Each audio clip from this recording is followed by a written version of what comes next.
things were going to kind of hard to find the revenue to pay for these things because we have promised a lot of stuff to a lot of people over the next 75 years. Social Security, unfunded liability, $15 trillion. We can dig into these numbers if you want later on. I'm going to skip through them real quick. Medicare is the big one, $89 trillion unfunded liabilities next 75 years. When you take Obamacare, Obamacare actually promised to cut a lot of spending in Medicare, which is the good news for those of you on Medicare is that that's probably not going to happen. Those spending cuts are actually not going to happen. The bad news is it will. The fact that they're not going to make those cuts is going to add to the long-term unfunded liability in those systems and in Medicaid. There are more unfunded liabilities people usually don't talk about. We've got the FDIC, which is supposed to be guaranteeing our bank accounts. We've got federal loan guarantees. We've got national flood insurance, military pensions, veterans' death and disability. Freddie and Fannie, we're bailing them out. And we've got state and local unfunded liabilities, mostly for government workers at state and local level. When you add all this stuff up and you sprinkle in a little bit of possibly immigration amnesty, is everybody a big fan of that? Yeah, I didn't think so. If you sprinkle in a little bit of that, you easily get to $150 trillion of unfunded liabilities over the next 75 years. This economy currently is about $15 trillion a year. That's what we produce in 1 year. 150 trillion is 10 times the amount of money, the amount of goods and services, the value of all that stuff that we produce in this country in 1 year. That is big. How big? Well, let's break the numbers down. 90 million kids in this country under the age of 18. They, in theory, have never voted. Even in Chicago, probably most kids under the age of 18 have never voted for a president. They've never voted for a congressperson. I think it's fair to say they are not responsible for this mess. And yet, we are going to saddle them, if we don't fix this, we're going to saddle them with a burden over their lifetimes of about $1.5 million in present value. In Bernanke dollars and future dollars, it's quite a bit more. In present value, 1.5 over their lifetime. Okay, let's say this, our child or our grandchild ends up working for 50 years. Somehow during their working life, they're supposed to accumulate. They're supposed to have enough money to pay an extra $30,000 a year in taxes above and beyond the taxes we are all currently paying right now? How does that work? Well, it doesn't. I'm a little biased. This is my daughter. This is me and my daughter. I think it's rather unfair to stick this kind of burden on the next generations. And there's a rhetorical question, what do you think? National debt, you've seen some of these figures with the national debt absolutely skyrocketing over the next decades. That little box to the right, by the way, is Greece. Remember bankrupt Greece with the riots and all that? That's Greece over there on the right, on the left, and that's Greece right now. USA is the one just next to it. You know, we could probably absorb more debt. People trust us more than the Greeks for now. But as things get going, we're going to have a huge debt problem. The long-term fiscal gap, according to the IMF, is basically 15% of GDP. It's something like 15% of GDP. We're going to be spending about, or we're going to be taking in taxes, currently projected about 18% of our economy. We're going to be spending at about 33, 35, 36% of our economy. Federal government, not state and local. That gap basically means you have two choices. I'll go back in a second. The two choices, you either have to, over the next 75 years, figure out a way to double our taxes and hold the spending to the current levels, double our taxes, or you have to figure out how to cut that spending in half. Big problems. Government growth hurts economic growth. This is a chart showing correlation between, in developed world countries, as you increase the size of government, you start to shave off the potential of the economy to grow. It's not a perfect fit, but it's pretty darn close. That's a picture of a nuclear bomb, and most people talk about nuking things and nuclear disasters and things like that. In a way, it's not just a metaphor. When countries become economically weak, they tend to become defense weak as well. So that's a thought. My group we don't do foreign policy. We find it all very foreign. But we don't do defense policy, we don't do foreign policy. But that's something to keep in the back of your mind, is will this country, if we become a third world kind of bankrupt country and a bunch of other countries surpass us, will we become defensively weak as well? Good question. We have 4 choices. 1, over the next decades, we cut federal spending in half. That's Karen Johnson's solution. Actually, you want to cut it by a little more than that, I think. We could talk about that. You can double all of our federal taxes. It's going to be hard to do. It might be possible. We can devalue or inflate the dollar.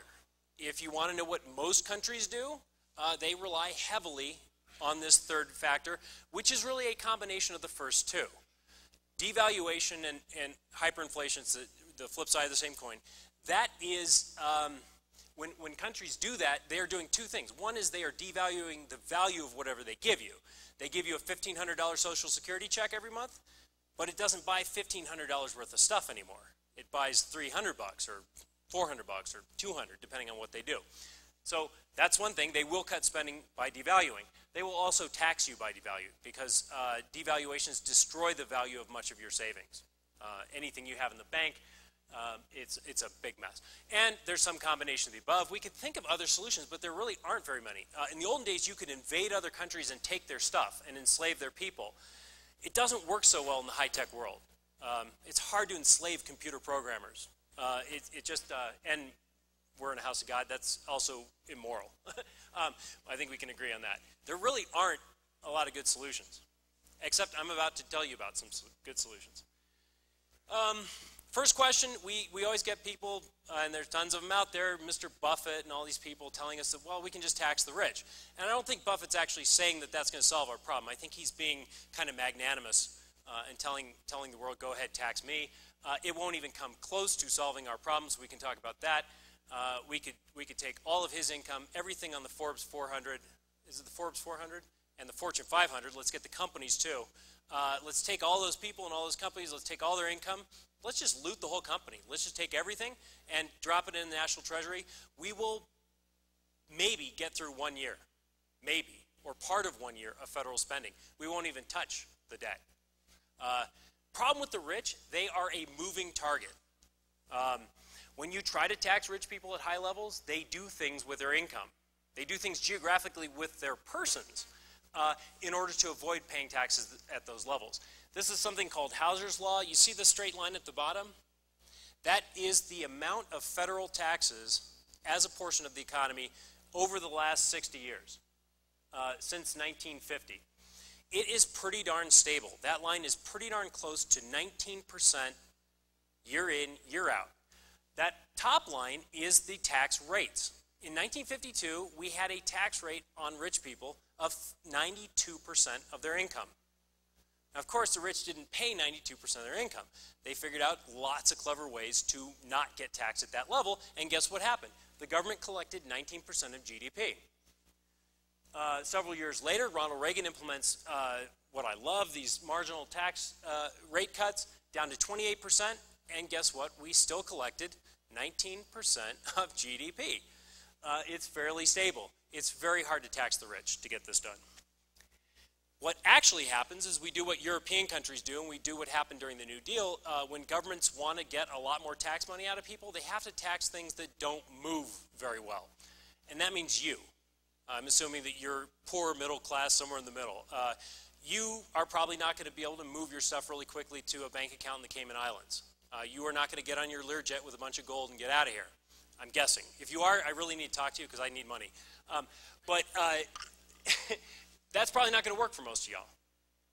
So what they do in European countries is they tax the big payroll taxes, big VAT taxes in everything you buy, which is basically a kind of excise tax, a kind of super sales tax. When you go to European tax levels, though, something funny happens. As you tax people, they become less interested in working. If you tax people more, they become less interested in working. The average American, this is not the average American worker, this is the average American, works 871 hours per year. When you go to France, the number changes to 626 hours. That's a big drop-off, and it accounts, by the way, for a huge discrepancy between American wealth, which is $43,000 per capita, and French wealth, which is $30,000 or $31,000 per capita. You see what happens? You try to tax people at those levels, and you do get some more income, you do get some more money out of them, but they stop working as hard. And then our country becomes less wealthy. Dirty secret of the New Deal, FDR, he was a big progressive, socialist, liberal, whatever you want to call him, and didn't he raise taxes on the rich? Well, he raised their tax rates. Yes, he did. But if you look at the New Deal, if you look at before the New Deal in 1930 and you look at 1935, 1940, that whole trend, the federal government in that period began taking a lot more of its money. It got a lot more of its money from excise taxes, on movie theater tickets, on alcohol, on stuff that average people were buying. FDR did not fund the New Deal by soaking the rich. He tried, but he didn't do it. When you hear people talking about let's cut spending, this is the tough part for a lot of people, because a lot of people go, oh, foreign aid. Even if you could see this chart, which I know, I'm sorry, you can't, but even if you could see this chart really clearly, foreign aid would barely be a sliver on that pie chart of what the federal government spends. It would be tiny, tiny, tiny. I talk to Tea Parties all around the country, or not all around the state, and everybody wants to cut foreign aid. I'm with you. Most people want to keep funding Israel. That's the only exception. But other than that, everybody wants to zero out foreign aid, but it will do absolute or almost nothing in the big picture. There's a lot of things people complain about that will not make any difference. If you really want to actually solve the spending problem in this country, you have to start looking at health entitlements. You have to start looking at pensions. I mean, Social Security. You have to look at defense. We have to figure out a way to deal with those big ones. How many of you were not happy with the debt ceiling being raised? Nobody was. The reality was we were absolutely going to raise that debt ceiling. There was no way. I'll explain. There is kind of a way, but not really. You could make me military dictator of this country. Not a good idea. Please don't. I really wouldn't willingly do this, so you would not only have to make me military dictator of this country, you would also have to take my family hostage and threaten them in order to get me to make these cuts. But if you make me dictator, I will figure out a way to cut 40% out of the federal budget in 1 year. That's what you have to do in this country. Keep it 40% 1 year and stay there. That's what you have to do in order to not take on any more debt. It simply ain't going to happen. It ain't going to happen. I cut the military budget a bunch in this thing, but I'd actually have to use a lot of the military budget just to put troops on the street corners to help stop the rioting. I mean, it ain't going to happen. So we can argue about whether they should have gotten a better deal with the debt ceiling. We can argue about that. I think that's a good argument. I don't think we have a realistic argument about whether or not the debt ceiling was going to be raised. Disclaimer for all the liberals and Democrats and people in the audience. America, we were already going bankrupt before Mr. Obama showed up. This country was going bankrupt before he showed up, before Pelosi took over, before Reid took over the Senate. It was already happening. We can look at that later. But Mr. Obama, Ms. Pelosi, Mr. Reid, they have made this situation much, much worse. That is the debt. You can see it skyrocketing after 2009. Big, big mess. You can also, by the way, for any people who are in the audience who are of the progressive mentality or whatever, I will actually concede to you that a lot of our debt started really ramping up under President Ronald Reagan, who I love, but there is one downside. Is that now, of course, what's happening is that you have Lyndon Johnson's social programs starting to eat into the federal budget as you enter into the 70s and the 80s, and that starts pushing up the debt. So it's not really all Reagan's fault. But it is absolutely true that our debt problems started to increase under Ronald Reagan. As we'll talk about later, the real reason why we're having debt problems is because our entitlement system is set to be a ticking bankruptcy bomb for this country. Those things were bankrupt before the ink was dry in 1935 and 1965. Okay, why is the economy so rotten right now? Well, there's 4 reasons. Basically, Ronald Reagan did 4 different things with public policy in the broad sweep of things. And on each one of those 4 things, the Obama administration is doing almost precisely the opposite. So Reagan has budget cuts early on and lots of threatened budget cuts after that. He actually did cut back welfare spending. The big problem, of course, was debt. But in any case, we have tax cuts under Reagan. Under Obama, almost everything you can think of is going to see a tax increase. Big difference. I'm sorry, did I say tax policies? I went backwards. All right, I got them confused. Everything you can think of in the federal government pretty much is going up in terms of spending right now under Obama. And a little bit of George W. too. He is the guy that started the TARP, he and his Hank Paulson. But under Obama, tax policies are getting worse. Budget policies are getting worse. Under Reagan, it was the exact opposite. Under Reagan, we cut the top marginal rate from 70% down to 28%. Huge, huge improvement in terms of pro-growth policies, in terms of companies doing efficient things with their money, in terms of individuals doing efficient things with their investments because they're not getting hammered by taxes. Huge difference. Next one is monetary policy, and this is not necessarily the fault of the presidents, although I will say Ronald Reagan backed up Paul Volcker when Paul Volcker cranked down on the money supply and ended the inflation of the 1970s. This was huge. I've invested a lot in gold. I've done fantastically well in my own little world. I've done fantastically well over the last few years. I've been buying gold since like 1995. That's great for me, sort of, although the rest of everything's awful. But that's great for me. But really, in this country, you want the gold price to go down. You don't want the gold price going. When the gold price is going up and up and up, that's a bad, bad sign for the economy. Under Reagan, Volcker, gold price starts going down. Inflation starts getting under control. Under Obama and Mr. Bernanke, well, you know the story. What is gold today or yesterday? It's like close to $1,800. It's insane. Yeah, I'm going to be afraid. I made these cufflinks out of 1/4 ounces, and they went from $400 to $1,600. Now they're even more. So I'm not going to wear those out in public anymore. Regulatory policies under Ronald Reagan, a whole bunch of deregulation. Give Carter a little credit. They started the airline deregulation stuff under Carter. Give Carter a little credit on that. But Reagan deregulated a bunch of stuff, and including, by the way, oil and energy markets, which Carter was messing up. Unleashed the natural gas boom in this country. Should I say natural gas boom? I probably shouldn't say natural gas boom, but yeah, amazing development of natural gas in this country, basically thanks to Ronald Reagan's deregulation. Obama, he is regulating everything he can get his hands on. You probably know all this stuff at this point. Unbelievable, all the stuff he's trying to do, including regulating the internet like a utility, because we had all these problems with the internet. It makes no sense. How to defuse the bankruptcy bomb? How do we fix this big mess? Basically, we have to do what Reagan did, or what he tried to do, and we have to do it better, especially on the debt side.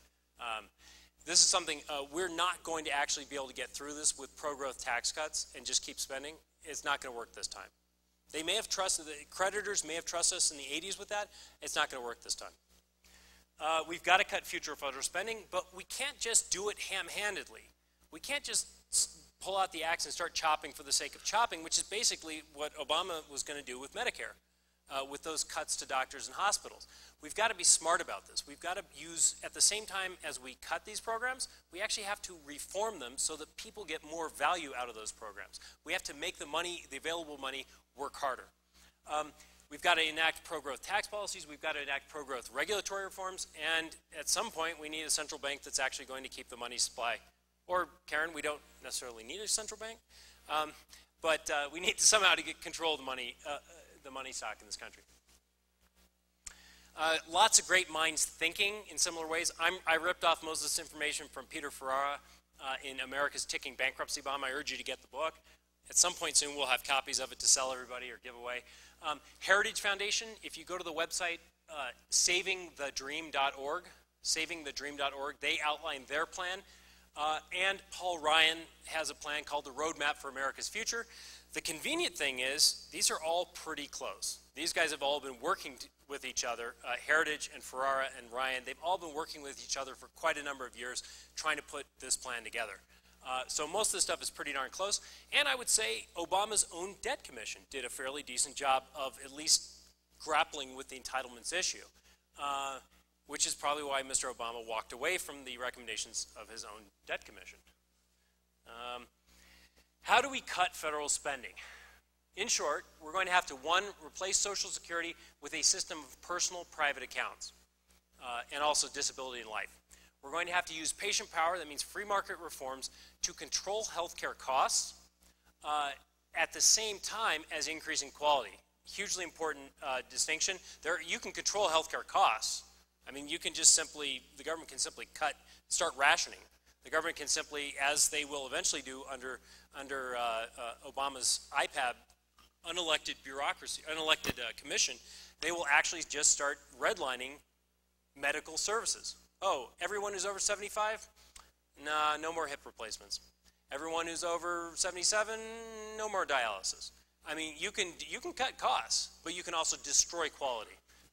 We don't want to do that. We want to actually have, and we'll show you how, we want to have low costs, or at least reasonable costs, and we want to have high quality. Next thing, we've got to keep our promises to people who have Medicare or going to have Medicare and are over the age of 55. A lot of people are under 55. We're going to have to make some adjustments. They're going to be good adjustments. We're going to have to change up our game a lot. We're going to have to save a lot more in order to save for our own retirement, our own health care.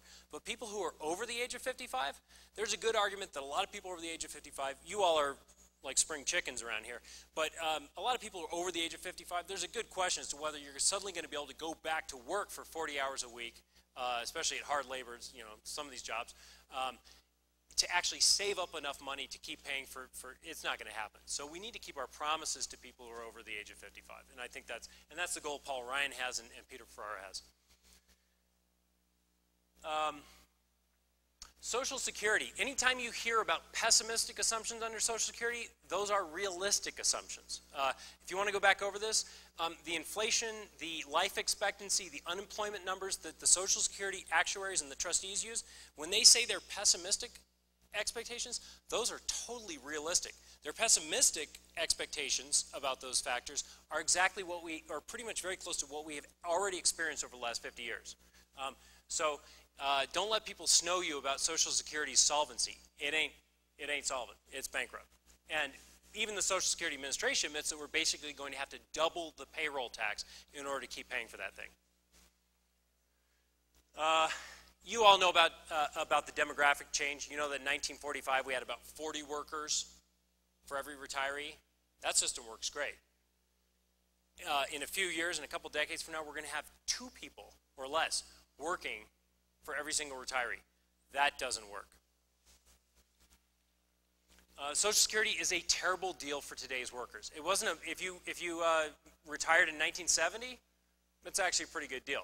If you are working today and expecting to get something out of Social Security, you are not going to get much back on your investment, which isn't an investment. You give the money to the government, they spend it. There's no trust fund, there's no investment. You will get less than 1.5%, probably a lot less than 1.5% per year. You are getting a bad rate of return on all the money you keep throwing to the government. We have confirmation from a left-wing think tank, the Urban Institute, which actually I think does a lot of good, decent, honest work. The Urban Institute, and you can come up here later and we can look at these. With this, they basically show you that what you're getting out of these programs is very close to what you put in, even though you're basically loaning the government money for decades and decades and decades, and then they barely give you anything back. Terrible deal for today's workers.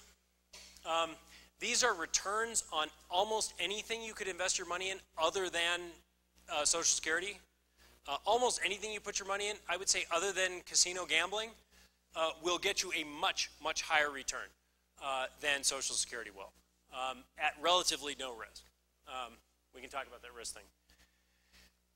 This is how a typical personal account system will pay off. Instead of paying your payroll taxes, you will build up a personal retirement account. Instead of sending money to the government, you put it in a personal account. You let it build up. You pay for private life and disability insurance. You put your money conservatively in half stocks, half bonds, so you're a little bit diversified. The result is that you will have a 5% real annual return above the rate of what you have to pay for fees. At the end of your working lifetime, you will accumulate $1.2 million. With that $1.2 million, you will be able to pay yourself annual benefits that will be twice or more than twice what Social Security is currently paying you.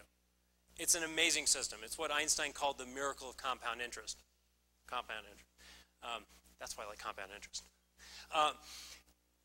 Worst case, oh, isn't it terrible? We're going to put all our money in the stock market. You're going to let people put their money in the stock market. Oh my gosh. Okay, let's look at it. All right, let's have the worst case scenario. A couple starts working in 1965. They have average income, average American income, typical lifestyle, you know, the 2 kids, empty nest, all that stuff. They invest all their money in high-risk stocks. They put it all in the stock exchange, and they never change it. You know, when you talk to an investment guy, they always tell you, you know, you need to start moving into bonds as you get older. These people never do. They leave it. They put all the money on black, and they're rolling the dice. All right? So they're going to put all their money in the stock market, and they're going to retire at the end of 2009 at the bottom of the crash.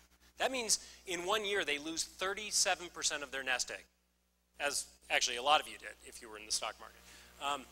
They lose 30% of their nest egg in 1 year. The result, they're still going to accumulate $855,000 over their lifetime. And they're still going to get a benefit that is going to be 75% higher than what Social Security promises it will give people, but actually can't deliver. If Social Security, you all understand that. If Social Security, they promise you money, but if we don't fix anything, they're going to give you Bernanke dollars. It ain't going to work. They're not going to give you $1,500 a month, which isn't all that much anyway. This is a picture I took in Santiago, Chile, in their financial district. Beautiful country, amazing. I will talk to you for hours and hours and hours about Chile if you let me. Don't let me. Amazing results.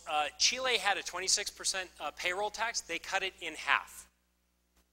That's one of the largest tax cuts anybody ever saw in any country. They cut their payroll tax in half. They put 10% of their money, 10% of their income into a private account. They put another 2.3 for life and disability insurance every month or every 2 weeks. I don't know how they do it. Their system pays twice the comparable level of Social Security. They get benefits out that are, now of course remember they're at a lower income level, so you adjust the numbers for purchasing power and all that. But they are doing twice as well as Social Security under that.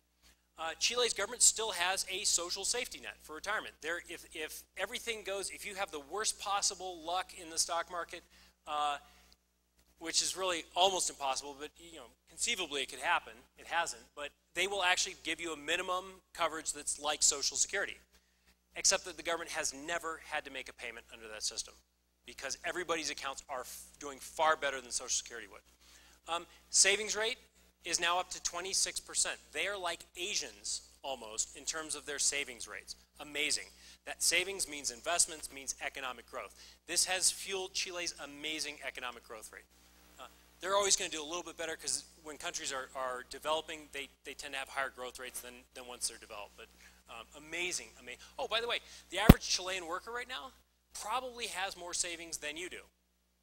I don't know about the people in this room, but the average American worker saves very, very little. We punish savings through the tax system.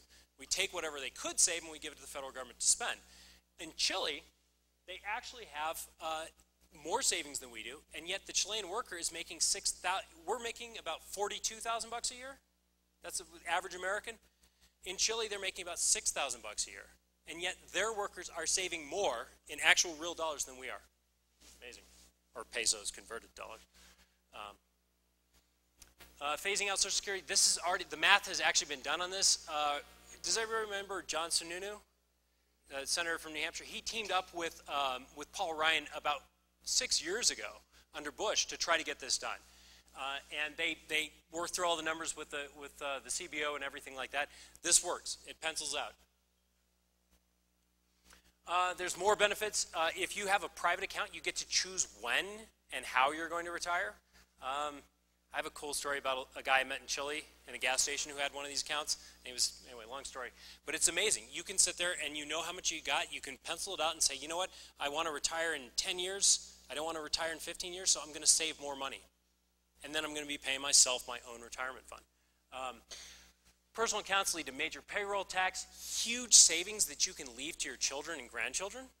Imagine that. Imagine building up something and you get a disease, something bad happens, and you could leave all of that savings, or you'll have to pay estate taxes, which we're going to try to get rid of, but you could pass that on to your kids and grandkids. Wouldn't that be amazing?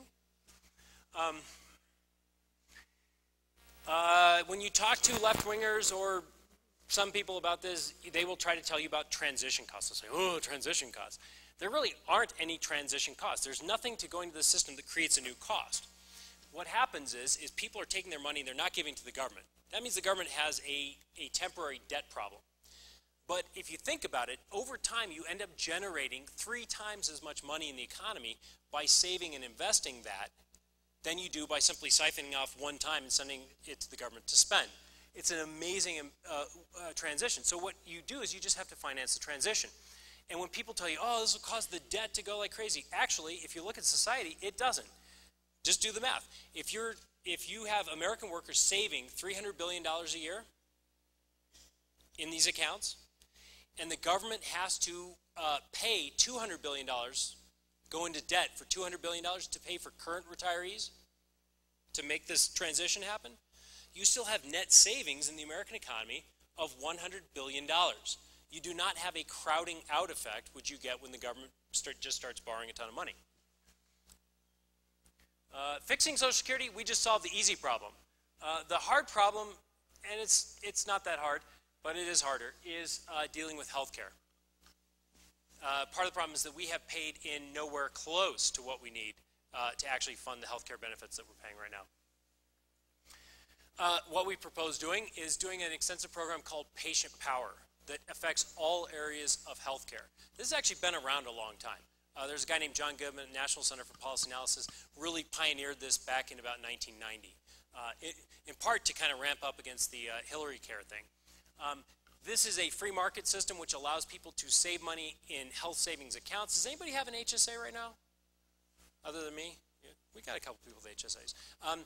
What we do for low-income seniors and for low-income Americans is the government actually funds the account, funds the savings in the account. That way they don't get hit with out-of-pocket cash expenditures while they're getting used. I mean, most people at some point are going to be able to save everything in the deductible so you don't get hit with any cash payment.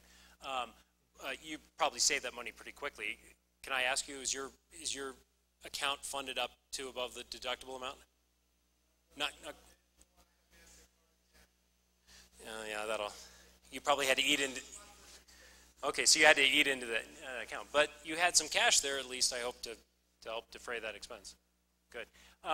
Yeah, it's an amazing system. With Medicaid, we're going to have to block grant that to the states and use sort of like the welfare reform model. We can get a lot more out of our Medicaid dollars. Even if we cut Medicaid dollars, we can get a lot more out of them. We need to voucherize it so that they're really playing. Medicaid recipients are really playing in the personal health care market. And this is your job, state legislators. We need to get some really great state high-risk pools for safety net coverage. Maybe you can talk about that when you get up. Call me a liberal. These are quotes from Peter Farber, but I actually agree with them. And we can have interesting philosophical arguments, but basically I agree with this. No one in our society should suffer deteriorating health, disease, pain, or worse because of lack of essential health care. Does that sound like a liberal? Well, I believe that. I also believe that we need to have all Americans participate in American prosperity. Which is why when a left-winger talks to you about health reform, do not, I would argue, do not get bogged down in an argument about rights. It's not productive. They're going to say health care is a right. How many of you believe that?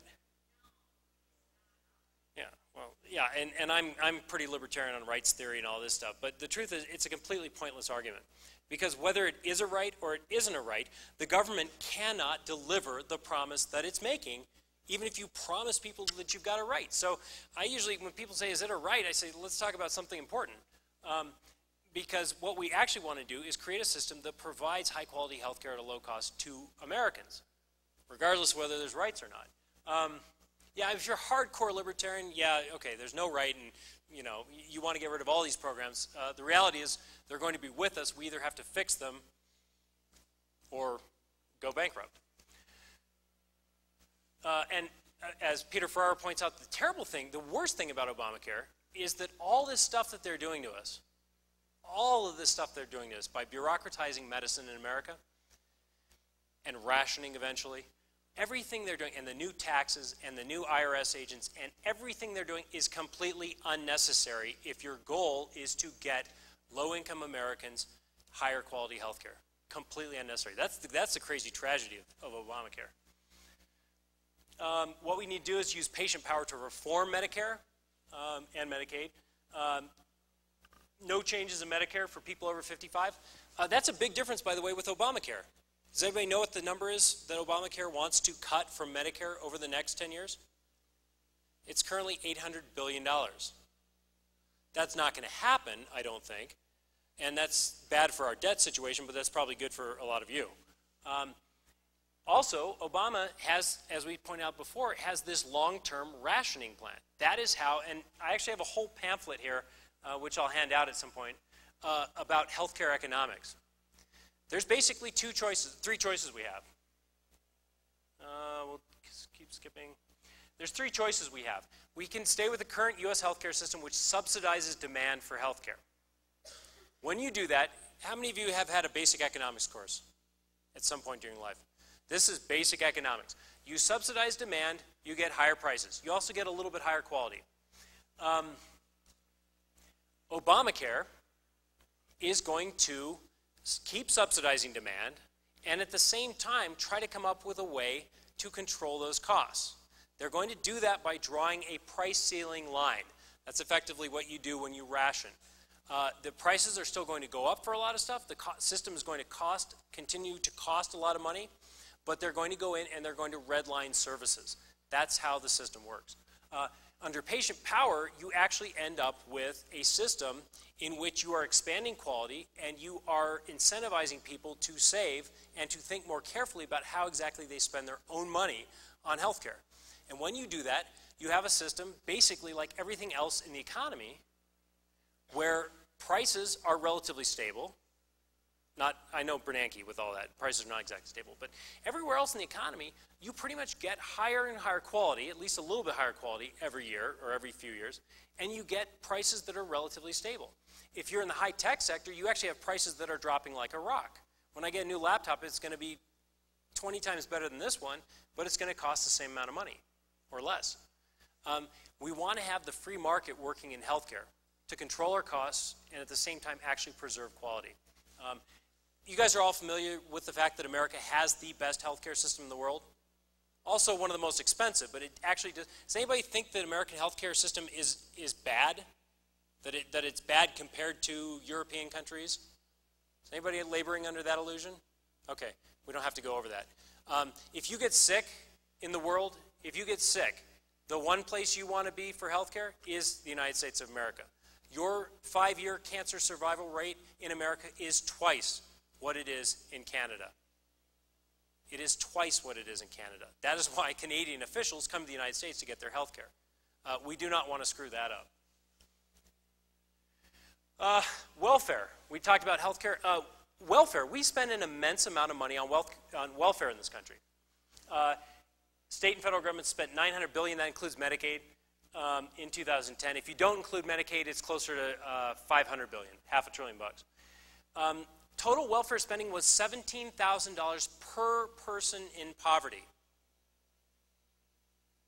Our system, and that includes that we're paying a lot of people to administer these benefits, but the system ends up paying $17,000 per person in poverty. Now, if every person in poverty just got a check for $17,000, they would officially be above the federal poverty line. And yet, we have poverty year in and year out. We spend, according to the Census Bureau, 4 times the amount of money we need to. What we need to do with welfare is do what we did with the aid to families and dependent children. We need to block grant it to the states and create incentives to administer those programs more efficiently. And get to the point, Karen, where we eventually don't have people on welfare. On taxes, the magic number for Peter Ferrara is 15%. Top personal income rate, 15%. Top corporate rate, top federal corporate rate, 15%. Top dividends, capital gains rate, 15%. One thing he suggests is you go to a flat tax at 15% and you give people the choice. So you talk to people and they say, oh, what about my mortgage interest deduction? Okay, if you want to keep that, if you want to fill out the same old 1040 that you have before, go ahead. But we're going to give workers the chance to do a flat tax at 15%. And you can choose. You can choose to do all that paperwork and possibly, maybe, save yourself some money.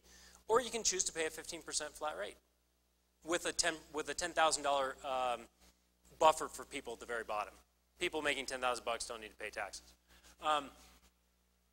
Eliminate the death tax. There's really no point to the death tax unless you're just a class warrior or socialist. There's really just no point to it. It brings in so little money for the federal government.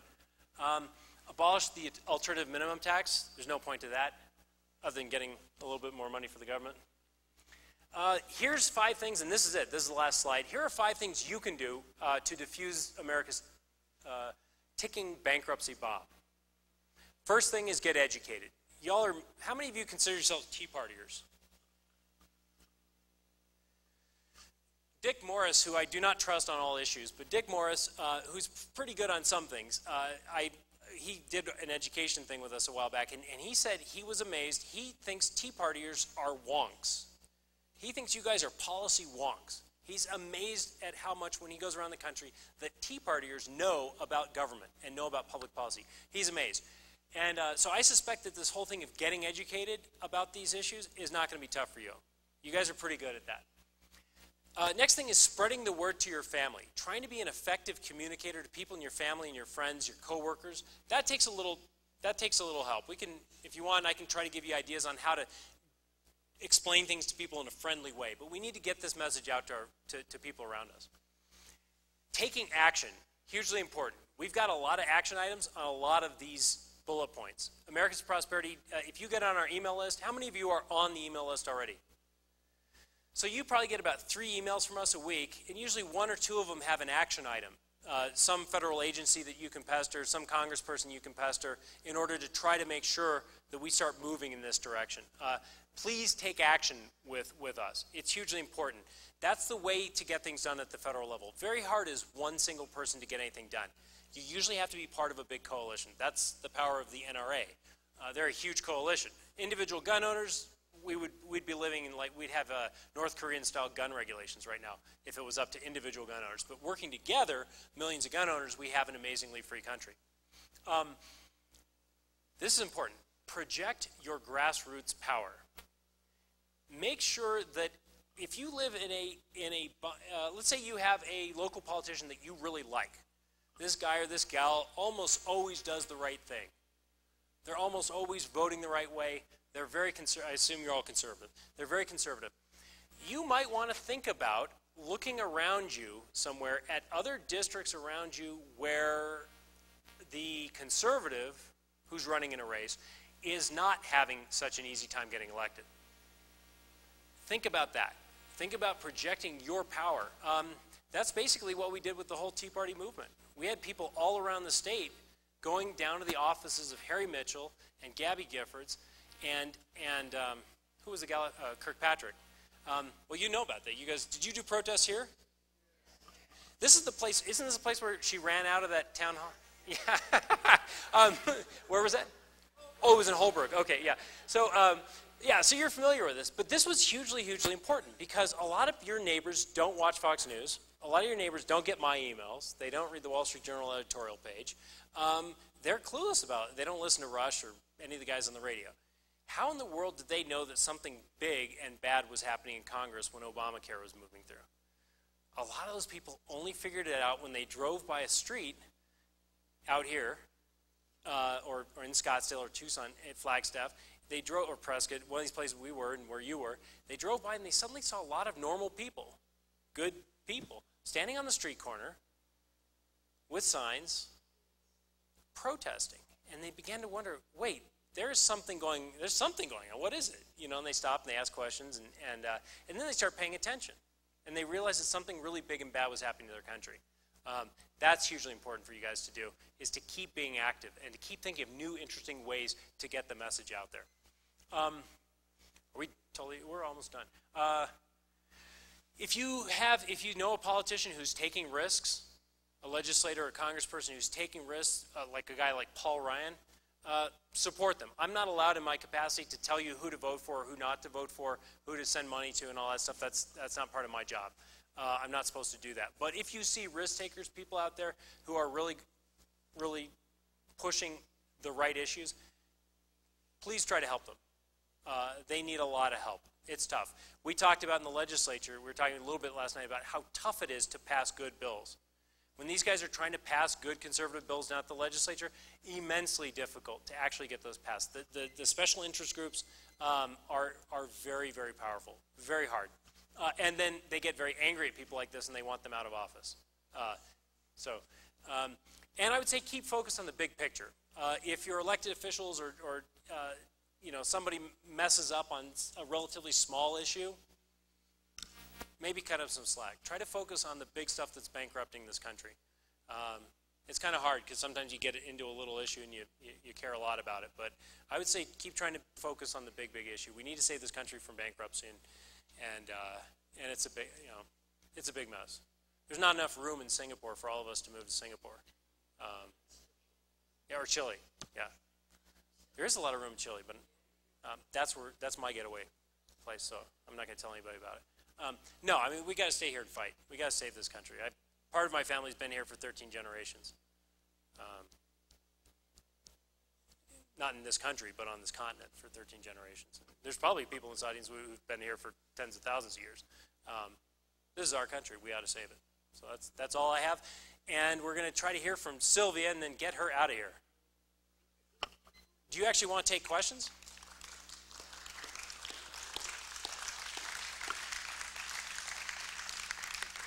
Thank you, Tom. I want you to know Tom is really a great guy, and I really appreciate his organization. They work hard to put out really good information. We have some really great organizations in our state that help to educate the people, and his group is one that I always read what he sends out. I want to just go over a little bit about what I feel about what is happening. We are in trouble. We really are. And it's an emergency to me. And we really don't have years and years and years to try to argue over how to correct this problem. We've got to get started right away.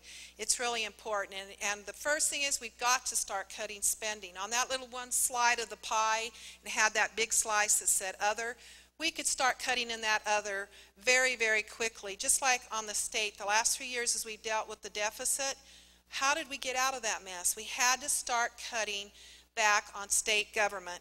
Thomas Jefferson said, "My reading of history convinces me that the most bad government results from too much government." And this has happened. Our federal government has grown so vast, and it's way outside the bounds of what the Constitution defined as its enumerated powers and what it should be limited to. The answers to all the problems we're talking about go back to our founding principles. We just need to turn around and remember who we are and found, or however we want to say it, our country by reinstituting these founding principles and starting by the Constitution, by putting the federal government back in its proper place and taking the 10th Amendment and the states coming back and really protecting their sovereignty. 2, we've got to get out of debt. Benjamin Franklin said, "Think what you do when you run in debt, you give to another power over your liberty." You know that in your own life. If you're in debt in your own life, you're in bondage to whoever you're in debt to. This country's in bondage, and to who? The international bankers, China, other countries. We're in bondage to them. It affects our liberty and our ability to be able to function. It's very serious. We have got to start today figuring out how we get out of debt. Our state's in debt. And our revenues are coming in above now what our budget that we created. We did some really good things. We've got some great people down there. The people that you elected to help me are doing a wonderful job, and Mr. Fillmore that you're going to hear from. We did some good things. But we're having the pressure right now. We're going to have the pressure to take that extra money and start putting it back into our state budget. We can't do that, ladies and gentlemen, because we're in debt. We have debt that this state has to pay off. Our state building doesn't belong to us, and we've got to pay that debt off. So we have got to also prepare when that 1-cent sales tax leaves in 2013. So we still have to hold the line. We must get back to work. One of the things that would help this country get out of debt and to be able to correct our problems is for America to go back to work. And when I say back to work, I'm talking about creating real wealth. For 20 years now, we've been shutting down the wealth in our country, and that's our natural resources. We live in this beautiful forest, and I'm passionate about forest issues. At one time, the forest industry brought $550 million every year of revenue to our state. We've lost that. The wall of fire has been devastating. Ladies and gentlemen, we're going to lose this forest. I'll tell you why. The hot crown fires that we've been experiencing, the Ecological Institute there in Flagstaff, they're monitoring all of these things. These are forestry scientists.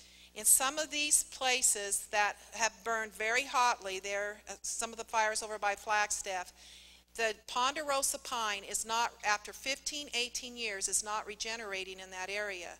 And go look in the Rodeo Chetasky fire out there where it was burned. See what's coming back in there. It's scrub oak and it's the juniper. The ponderosa pine is not regenerating. Dr. Garrett said we're going to lose this because there's too many trees to support this ecosystem. We've got to get back to good health management that has stopped us from being able to create the jobs that we need. Do you know how long it takes to permit a mine in America anymore? At least 10 years.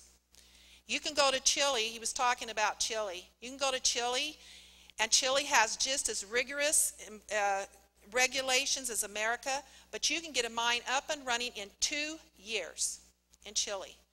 In America, it takes you over 10 years of numerous lawsuits, and on it goes as they stop you from getting that mine going. Resolution Mine over there in Superior will bring back to this state $1 billion, almost $1 billion a year in revenue if we get that mine going. If we get the potash going up there in Navajo County, that will bring probably $800 million to our state.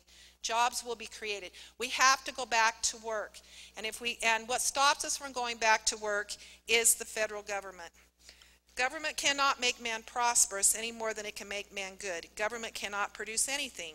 It can merely seize and divide up what individuals produce. Government can give the people nothing which government has not taken away from them. And the amount which government doles back to the people or spends to promote their welfare is always less than what it takes because of the excessive costs of government administration. That stands smooth.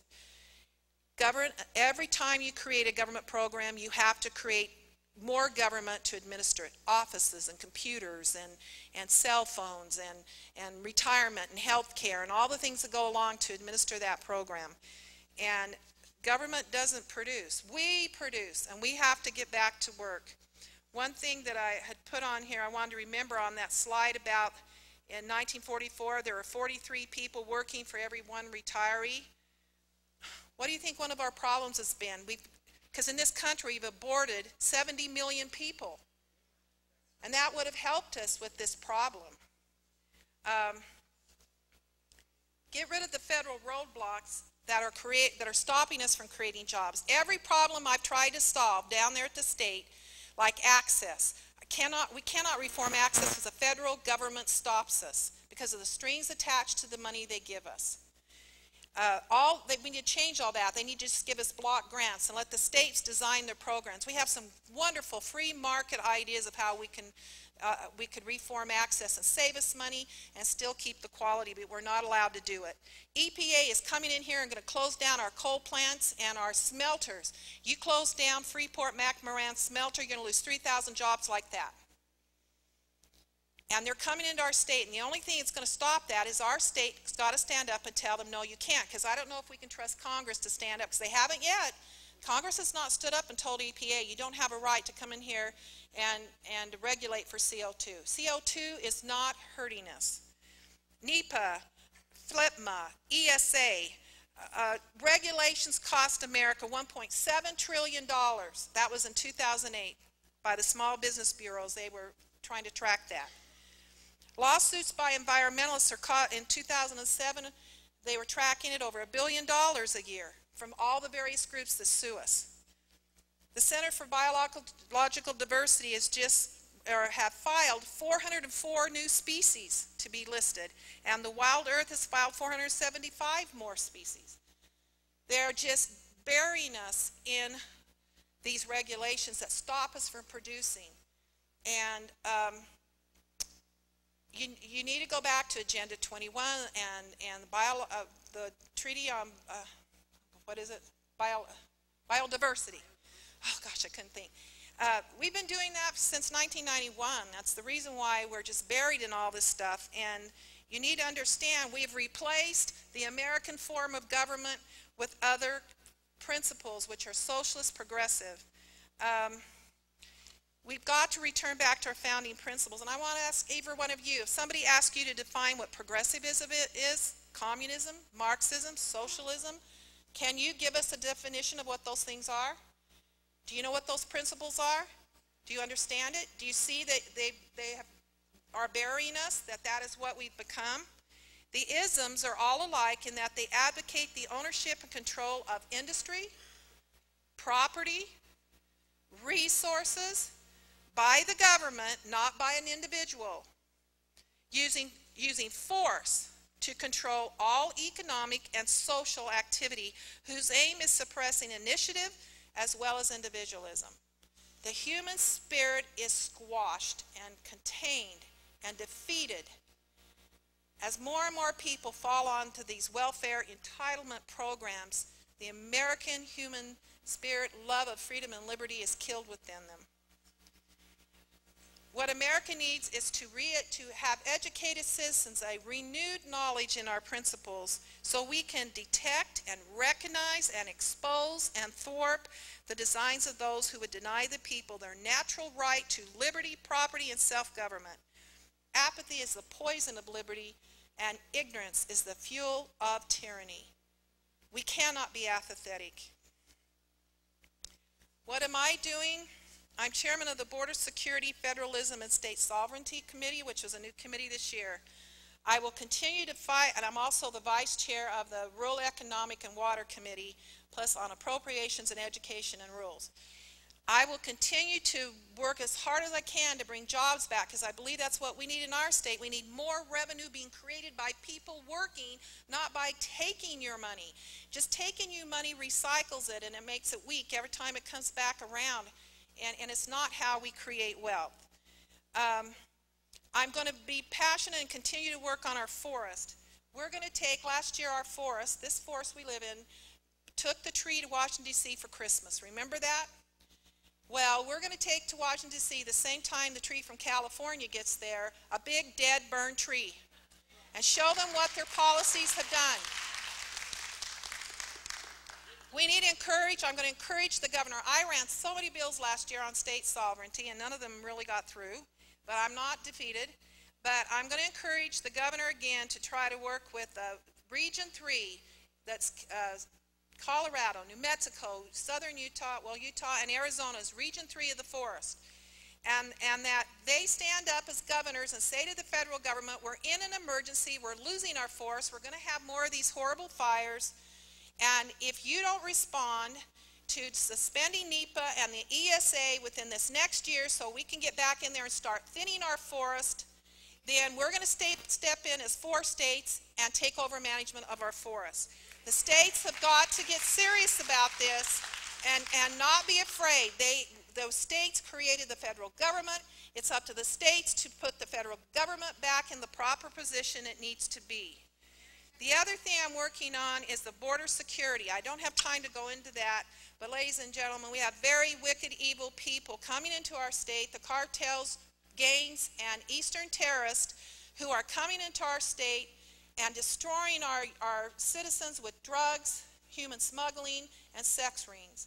And it's real, and it's getting worse, and that's just one part of this horrible problem we have with immigration. We are serious about that border fence. Go into buildtheborderfence.com. Please donate. If we don't do a fence, there's all kinds of modern technology that we have that we can use that can help secure the border, and I'm working on a state guard, trying to get the governor to want to have where we can activate a state guard. And finally, there's a lot of other things that I'm working on. I talked about a little bit about access. Oh, I really would love to reform that. There's such great ideas out there.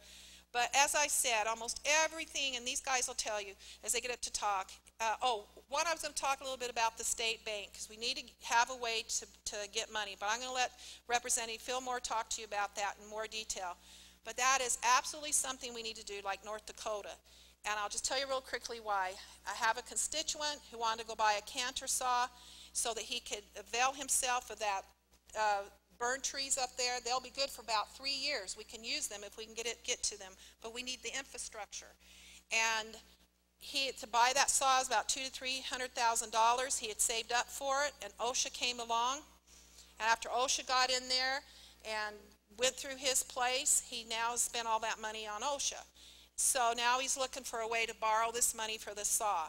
So we need to invest in ourselves. We need a way, instead of giving tax dollars to people as tax breaks, set up an account where small businesses who need small loans can come to the state, borrow money, pay it back with interest, and we can invest in ourselves like North Dakota. Oh, I said a lot, but you tell them more, John, because I wasn't going to tell you the whole thing. Okay. We need a hero, ladies and gentlemen. Where is our George Washington? Where is he? Where's Thomas Jefferson and John Adams? They're not here. Thank you. You're our hero.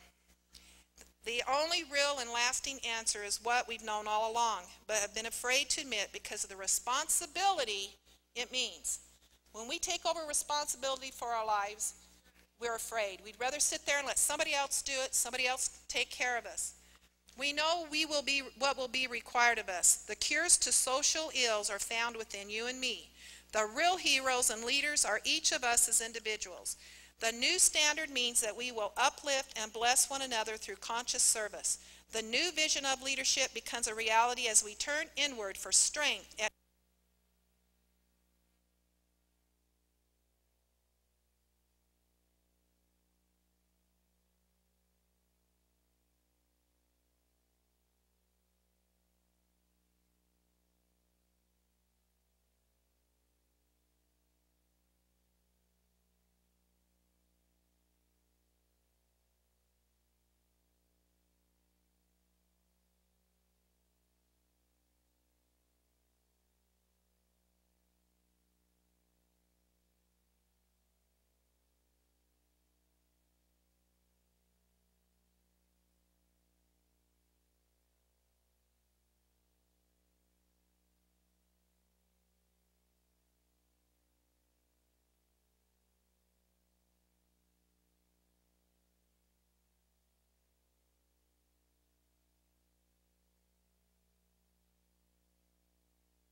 Sylvia with some questions.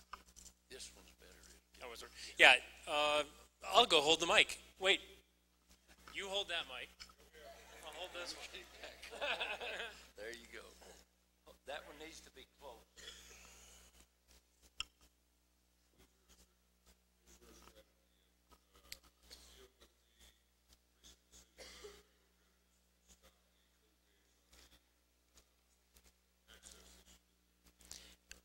Well, hopefully, I'm pretty sure the state will appeal it. Well, no, I don't know yet, but I'm sure we will. He asked if the co-pays, we put very modest co-pays, and so far one of the judge stopped it. The other problem we have, Barry, is we have groups. We have good groups like Tom's, but we have other groups in our state who absolutely in their hearts believe that socialism and Marxism, progressivism, those forms of principles are the way to go. And they're very powerful and they're funded. And everything we do as a conservative legislature gets into court almost. And Karen remembers this too. Every good thing you guys did went to court, right?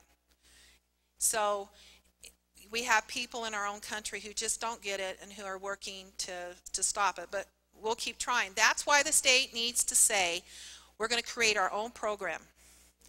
And we need to just get out from under the regulations and the thumb of the federal government. If we could figure out a way to do, I don't know, it depends on how bad people want to be free.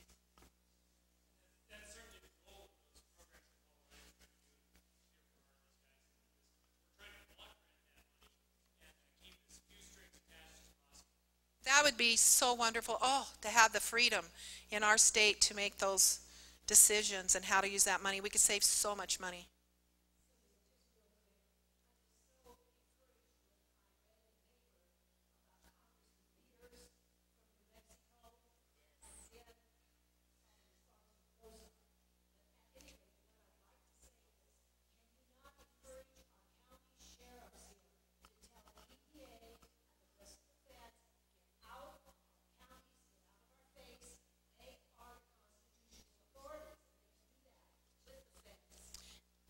first thing is they have to believe that they are.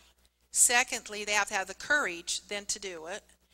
And 3, they have to have the support of the citizens to back them up when they do it. And then 4th would be the state to back them up too when the feds try to argue with that. We have sheriffs starting to do this over the country. You probably Google Oregon, and the sheriff there, I can't think of his name, is really standing up. There's one in Montana. I have been giving some of those articles to our sheriff. He's been very open to listen to it. He has told me, you do realize they're going to close a lot of our roads starting in January under that TMR. It is, and they already have, you're right. I've been begging, you need to all have your voice and tell the county, stand up. These are roads in our state, declare the roads, and say we're going to take the roads and keep the roads open. And then Sheriff Clark goes in there and keeps the road open. And this is what we have to do. If we don't do this, if we don't pick a date finally to say, okay, we're going to start standing up, because all these things are right.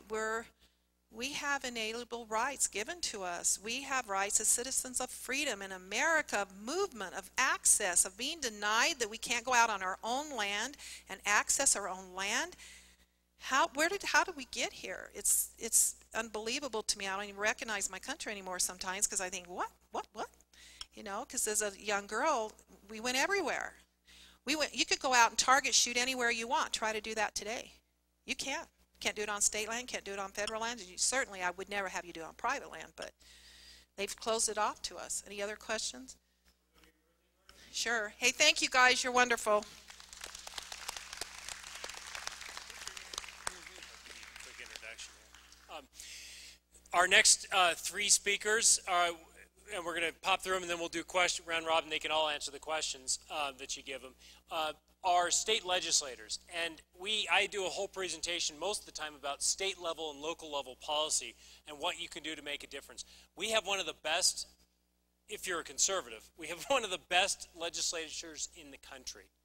It is amazing what these guys are trying to do. A governor, we actually on some days have a pretty decent governor for some bills. You've noticed if we passed something out that we got an immense number of great bills through this legislature this year. A lot of them got vetoed by Governor Coughlin, Governor Brewer. That's my joke. Does everybody know who the real governor of Arizona is?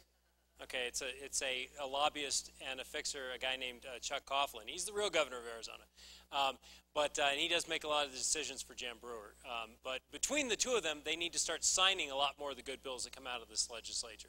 And we're going to put some pressure on them to do that next year. Yes, ma'am.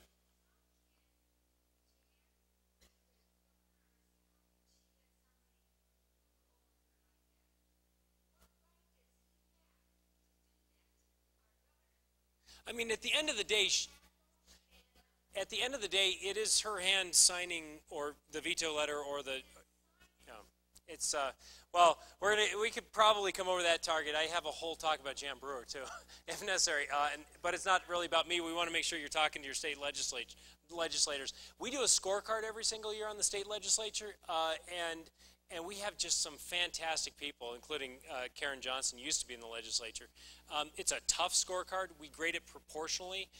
Because we grade it proportionally based upon the impact of each bill, the budget bill was the biggest thing in our scorecard this year. This was the only decent budget we've had really in 4 years. And I like it a lot better than the budgets that we had before that. These guys have done, because they were spending way, way, way too much money back then under Jan Napolitano. These guys have done an immense amount of tough work. They're taking a lot of slings and arrows for going through and actually cutting stuff out of this budget. They're under people, a lot of people out there hate them. And they are doing a lot of tough work down there. And I can tell you, we haven't counted all the little bills yet. We just counted the big ones.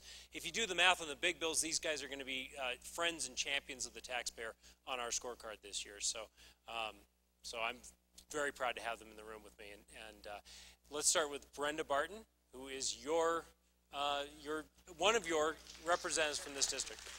Thank you, Brenda. Thank you. Yes, and good evening, everyone. It's really a pleasure to be here this evening, and it was really a fabulous introduction. Thank you so much. I'm really glad that Senator Allen was talking about the forestry, and in the House we are continuing that same theme with the forestry. Representative Crandall and I have been having hearings. We've had two so far with the forest management and looking at the federal policies that we believe has caused the catastrophic fires. I think there are many of you out there that would believe that very statement. It's the method and methodology of how things are implemented 3,000 miles away. Centralized government, centralized policy. We have plenty of examples around the world. It doesn't work. It does not work. We're trying to bring it into the opening from our hearings. We've had our first hearing, we had Congressman Paul Gosar, and he was talking about the For Forest Initiative, which is a current policy and has been in place for a while. They have not finished the NEPA process, which we know that is required.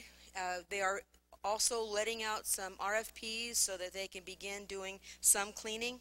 They're hoping that the NEPA and the RFPs will come together at the same time so that they can have the NEPA finished and begin doing some work in the forest. We believe it's a really good start. We don't believe it's all the answer that we need in our forest. The second meeting was a couple of weeks ago. We had some environmentalists there, Grand Canyon Trust, Nature Conservancy, all the big ones were there. And we also had the Navajo and Greenlee County supervisors, Mr. Tinney and Mr. Lunt were there talking about the For-Fry initiative, well, a For-Forest initiative in the counties, and how they plan to use it, and that they're glad to have it available for now. And they also want to have that as a good start in the forest. We also heard from Bas Aha, from the cattlemen, a very fine man, and they have a plan. And they have a plan with the cattle and livestock in Arizona, and we like the plan. And it's not ready for publication yet, but just know that we believe that cattle in the forest is good for the land. That's what we're going to do.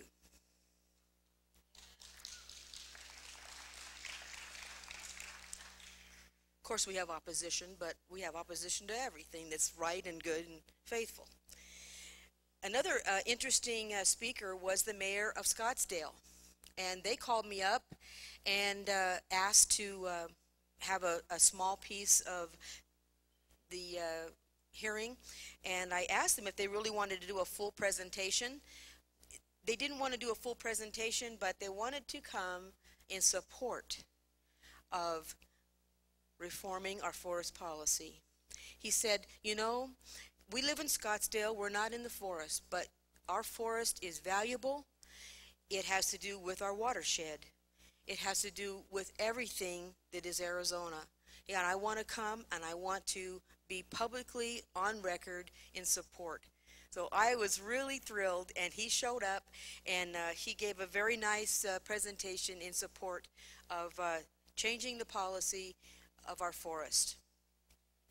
One of the really fabulous presenters was Mr. Tom Tilford. Some of you here may know him. He's from Greer. He's a businessman from Greer. He had a presentation that was very impassioned. The devastation in Greer and in the surrounding areas, extreme. And I believe that the fact he took the time to come to our hearing at the Capitol, it made a big difference. There are many people rewatching the videos, and I would implore you, on my Facebook, I have the link, and you can click on the link, and you can watch, fast forward, repeat, skip around to any parts of the hearings that you would like to look at. There's two of them.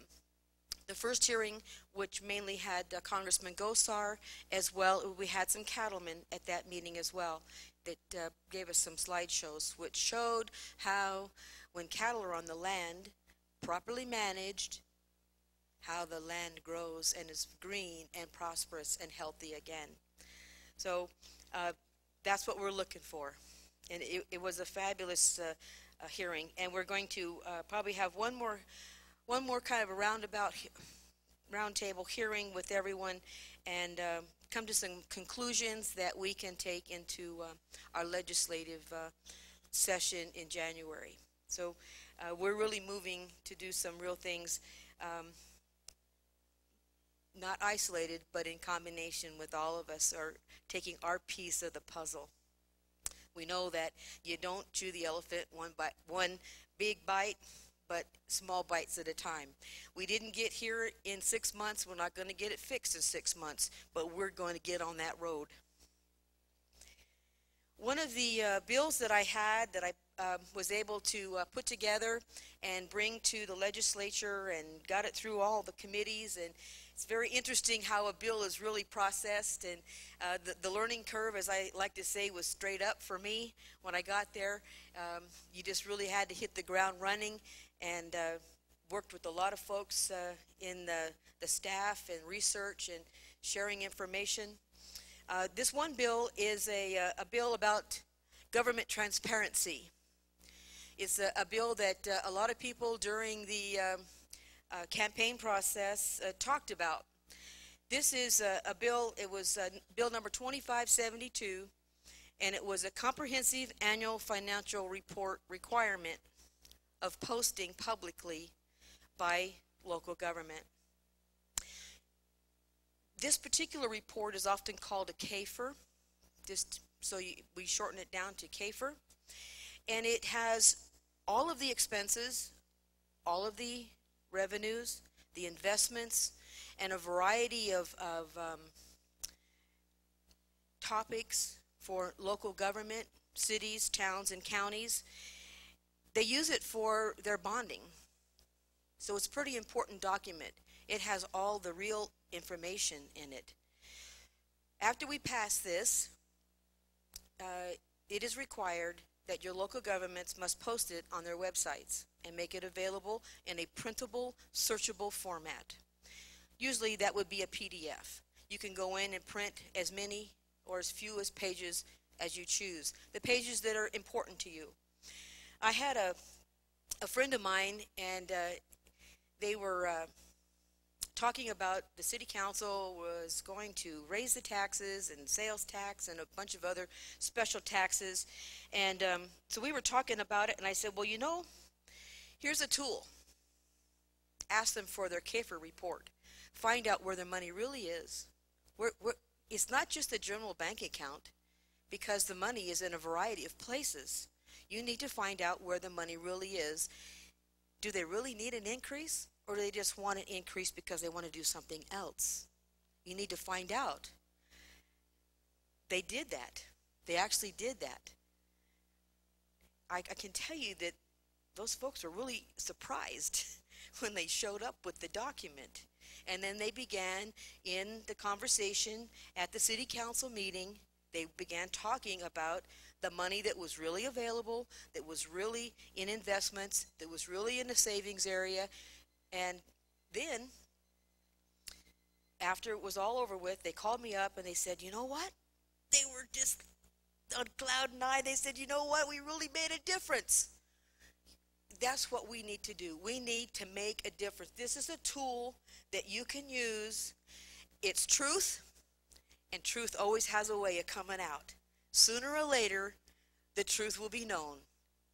This is a document and a tool that now is available in the state of Arizona anywhere.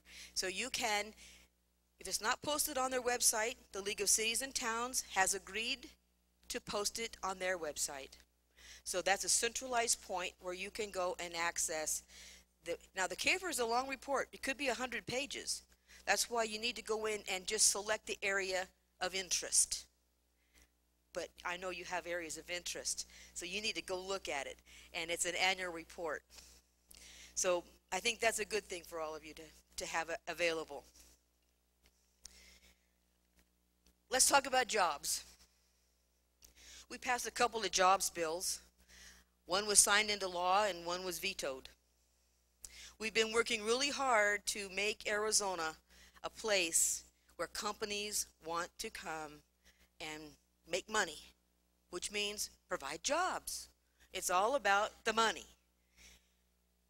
We have, right now I've been working with a company that is a manufacturing company. They will bring around 600 jobs to Arizona. They produce an energy portable product, non-solar, non-wind, no subsidies, real jobs, a real product, real Arizona jobs, real made in America export. We are really looking forward to them coming in and breaking ground. You know, I understand adversity, and my family has been here since 1872, and my family was one of the first that had to leave Arizona to follow the job. We had to leave the family ranch and go so we could take care of the family. I'm really unhappy that I had to do that, but as my dad would say, you have to go where the work is. Well, and we did, and we were gone for quite a while, and when I came back to Arizona, at first I was just so happy to be back in Arizona and be back in my hometown, and it's fabulous. And I think that's really what's driving me about these jobs, because we have people here that need jobs. I don't want them leaving to go to Texas. I don't want them to. Texas is a great state. I love Texas, but I want those jobs right here. Okay, let me close. Again, Arizona needs jobs. Tourism is good. Tourism is good for Arizona. Tourism used to be the topping that we had on our economy. We had meat and potatoes that went with that. We had mining. We had our cattle. We had our sawmills. And now we have our topping. We want our meat and potatoes back. We want to open those mines. We want to bring those sawmills back, and we want to have the cattle running. You know, this is Arizona, and we are going to work to make sure that happens for all of us. I thank you for your support, and I appreciate being here, and you all are really fine people. Thank you so much.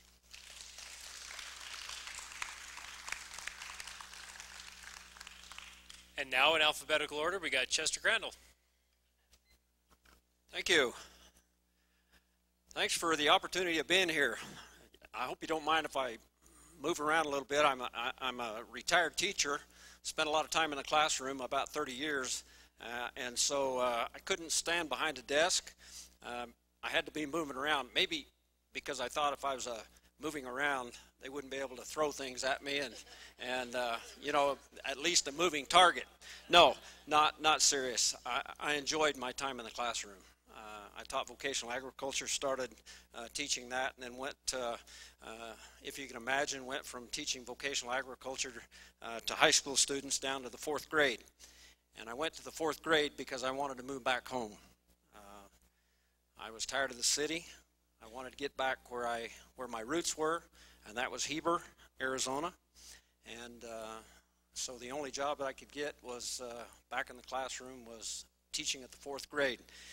And very grateful to a principal who gave me that opportunity, which meant then I had to go back to school and recertify. Imagine that, you know. I've been teaching, but I didn't know how to teach 4th graders.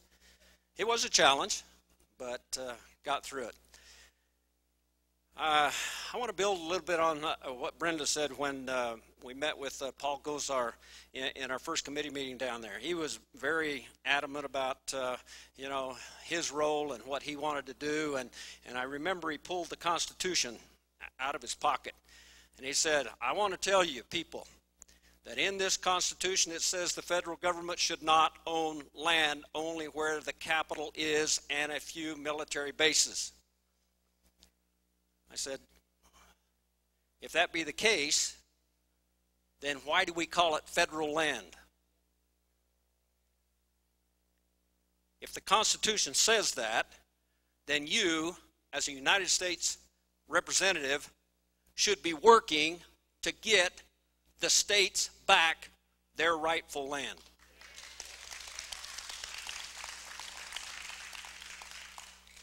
When we met over in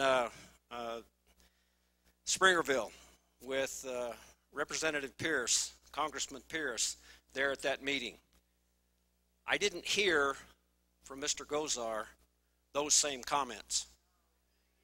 I did hear them from Congressman Pierce. And there, I vowed to myself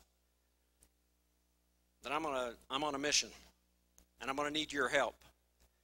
I immediately, when I got back down to Phoenix, went in and talked to the Speaker of the House and some of the other people, and I'm working on the language and getting a bill run that will basically say to the federal government, if the people, the great people of the state of Arizona, pass this referendum, we will immediately, in the state of Arizona, take over our forest land, our BLM land, our clean air, our endangered species, and all of those regulations, our mining and everything that we will do, we will fight to take those back. You know, I ran a bill last year. It was a sheriff bill. And I don't know, maybe it was a bill that basically would require any regulatory agent coming into the state of Arizona to have to check in with the county sheriff and get permission to go to any business in that county. It made it all through the committees and got to the Rules Committee, and leadership pulled it. And so well, that's a good question. I don't know. They never would answer why.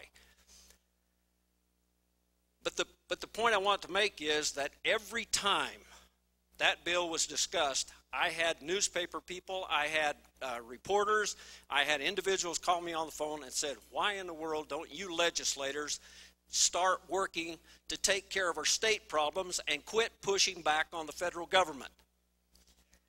Well, you know, I got to looking at, there's not one thing that we do at the state legislature that does not require a mother may I from the federal government. And it's time that we set the record straight that we are a sovereign state in the state of Arizona, and we need to take our rights back and get the federal government out of our life.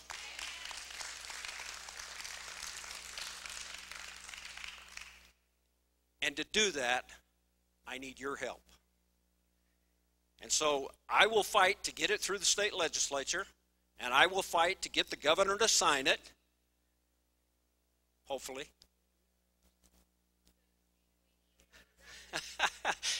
You know, there were some things. Let me do a little side note here. I think all we need to do one time, and we have a supermajority in both the Senate and the House, all we need to do is override the governor's veto one time, and it would never happen again. But you know, even though we have a supermajority, we have a hard time doing that because there's a lot of legislators that claim to be conservative that still hold allegiance to the governor. I thank you for sending me down there. I hope I've voted your conscience. I know I voted my conscience, and I look forward to a great year this year, a lot of other things going on, but thank you very much.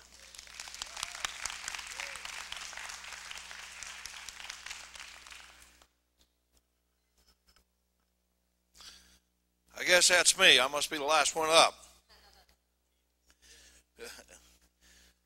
You know, you people are blessed to have the delegation down at the state level that you do. Because I got to tell you, with Chester, Brenda, and Senator Allen, they are unequaled in comparison to some of those that are down there, and I'm very proud to serve with them. I'm a first-time legislator. Who am I? My name is John Fillmore. I'm a small businessman from Apache Junction. I represent Legislative District 23, Pinal County, primarily. I'm uneducated formally. I only have a high school education. I have no qualms. I tell everybody I repeated the 10th grade. I wasn't stupid. I was a little SOB when I was a kid. I apologize. You know. I own a chain of stores. I sell fireplaces and wood stoves. This is where I get that gratuitous plug for my business. It's called the Weather Shack. I have one down in Heber. We sell fireplaces and wood stoves. I started that business with $3,500 about 18 years ago. We're one of the largest in the southwest United States. We supply wood stoves in about 5 states. We supplied Foxworth Gilworth, all 123 stores a couple of years ago. I have a sheet metal shop, an auto wrecking yard. I'm a real estate broker in 2 states active. I have 160 acres just north of Lake Tahoe that I have been over this summer. I'm trying to develop and put some hunting cabins on it. And I'm not bragging. What I'm telling you is I get up every day and I thank God that I was born in the greatest country in the history of mankind. And the opportunities that have been given to me are unequaled, and they are being taken away because we are at war. And I'm not talking about Al-Qaeda. We are at war within our own party. We are at war with our own people inside this country. I look at things very differently. I'm like a bull in a china shop. I just go in and I start crashing. It took me a couple of years to get elected. I was in used to live in a district that I was of a minority thing. So I moved out to where I live now about 6 years ago. I ran against 3 people who had been born and lived along with their spouses in Pinal County their whole lives. I'd only been there 2 years. I lost by 3%. That said to me, you know what, my message resonates. I just got to work a little bit harder. And it was hard for me to accept the defeat of failure in my political life when I had not had one in my personal life like that in my businesses. Now, I worked and I got myself elected, and I've been very happy to have this year accomplished and gotten a couple bills through. The first one was a moral issue that has bothered me for several years. Some of you might remember there was a young lady that had come over from Sweden or Denmark, I forget, Finland, one of those countries, several years ago, and she fell in love with our state parks. She bequeathed, when she died, she bequeathed $200,000 to our state parks. And the legislature just took that money, threw it in the general fund, and that's where the money didn't go. And that was not right. And the first bill I dropped, and I dropped it under my name only, was that the state could never do it. It went through the House, the Senate, the governor signed it, and the state will never be able to do something like that again. Another bill that I drove through, and again, the bill, it was passed through the House and the Senate and signed by the governor, is when I look at things, I don't have that formal education, but I work with a lot of little kids. I worked on a program called DECA. Does anybody in here know what that is? That's a non-college oriented program. That's for kids who are not going to college. My first 5 employees at my business were DECA students. One went to Notre Dame. She graduated with honors. When she came back, we opened up a company, and we had a loan company for a couple of years. We started out with $600. Within 5 years, we were making mortgages. Then she wanted to stay home with her little ones, and so we just closed the business down.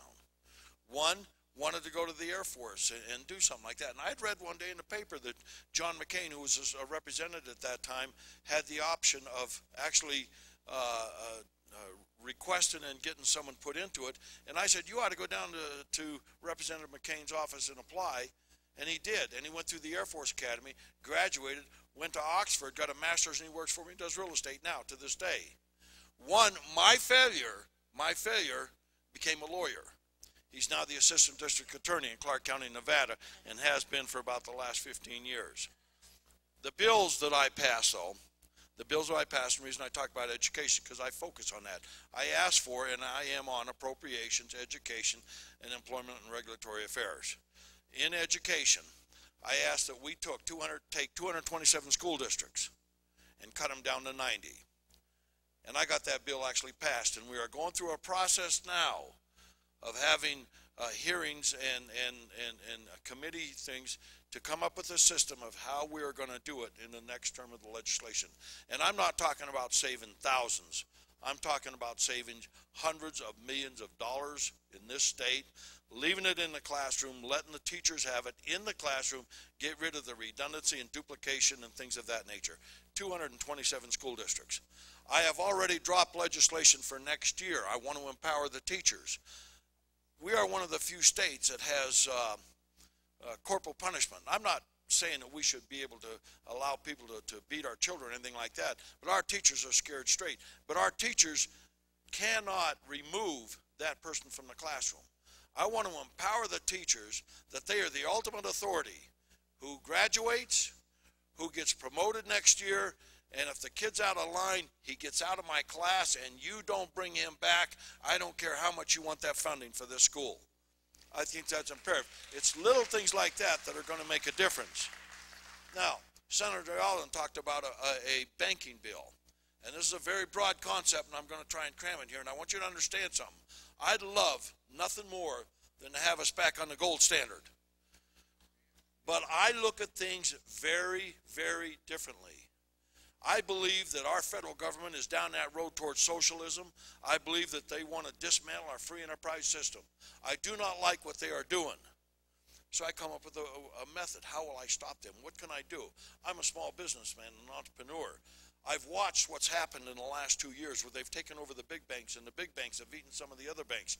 There are only 2 people in this world that can create money. Our federal government just prints it. And the banks can create it doing ratios and loans and things of that nature. And I says, why don't I defeat them with their own weapons? Why don't we create a state bank? This bank will be like a regular bank. Now, there's one other state that has one, North Dakota.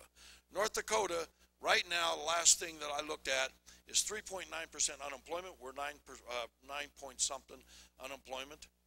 They were $100 million to the black. We were almost $1 billion to the red. And you know what? If we had that and we gave this bank the ability to make small loans. Now, small businessmen like me, the people that really built this country, the people that once opened up a retail store, a hardware store, a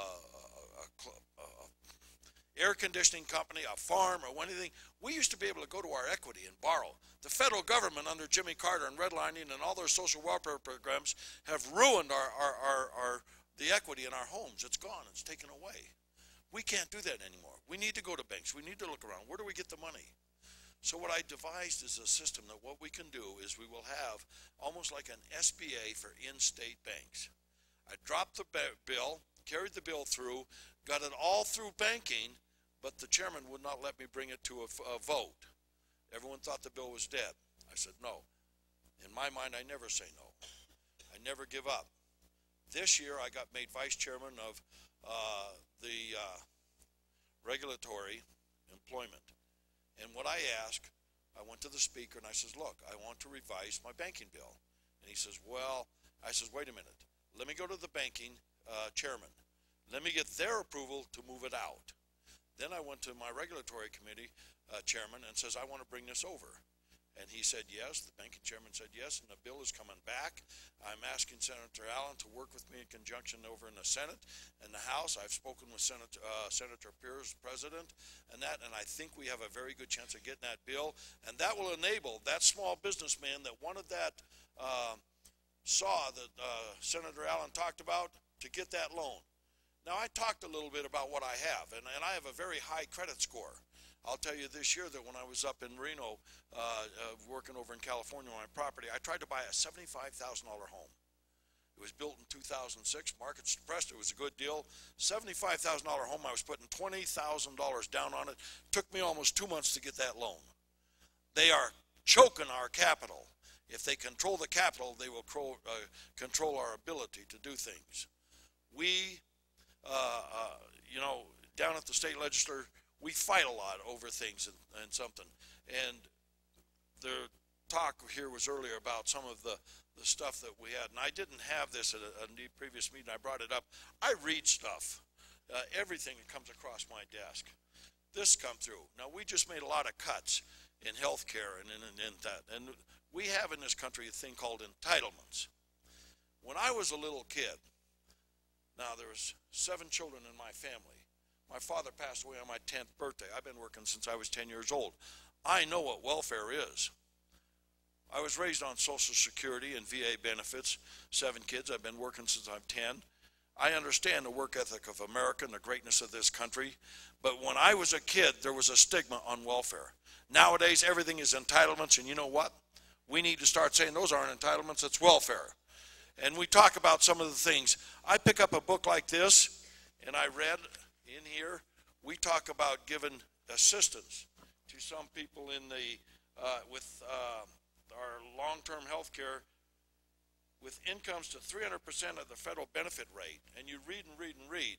300% of the federal benefit rate, and you get in the back page, and then you find out the federal benefit rate is on a monthly basis, limits $2,000 for individuals and $3,000 for couples. And stop and think about that for a second. 300% of that, $2,000 for individuals. So you take that 2 times 12, and you got 24, and that's at 100%. Multiply that. We are giving credit and assistance to people making between $74,000 and $108,000, and no wonder we can't help those who really need it. And that's what's wrong with entitlements in this country, and they're run amok. One of the other bills that I have already proposed for next year is that we go to the state, the federal government, and we ask for a waiver, similar to what we did on federal Medicare, in education for all of the unfunded mandates. I believe, as I know your legislatures do, we need to have the fight. We need to have the fight with the federal government and say, this is the great state of Arizona, and we will not go along with the unfunded mandates. I appreciate the opportunity to be here. I want to again say thank you to Mr. Jenny, and I want to say the greatness of your legislators is something I'm very proud to be a part of. Thank you very much. We have officially reached 8 o'clock, and we haven't gotten to a whole ton of questions yet. So we did promise we'd try to wrap the program up by 8 o'clock, but if we're allowed to skate over a little bit. Oh, we never go over line here. I'd be happy to try to field some questions for these guys, and if you'd like to talk more, we did get a little bit of a late start. So if anybody has questions about the big picture or the little picture, which is a big picture, that is the state budget or the state political situation, we'd love to talk about it. That's why we're here. Yes, sir. I'd like to propose the possibility, if you can hear me without it, that it's wonderful to try to work with the federal government as they take more and more away from us, but it isn't going to work. So shorten your timelines when you have some dates that you take action. The good representative from New Mexico has shared over there in that Springerville meeting that there was a timber sale that they were holding through the authority of the county, and they would be over there soon cutting some trees.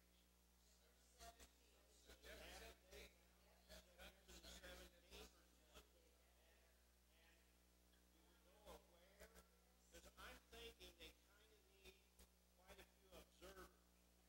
My observation would be if they have a handful of people, when they start that saw and put it to the tree, there will be federal marshals or federal agents there to arrest them, and they will go away for a very, very long time. If there's enough witnesses, I suspect that might be different. They cannot, think about it, they cannot afford to let this work. Now think about it, they cannot afford to let this work. I'm thinking a bunch of us ought to be over there.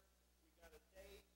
I'm hoping somebody will take the initiative to publish it, to publish the time, and to be there.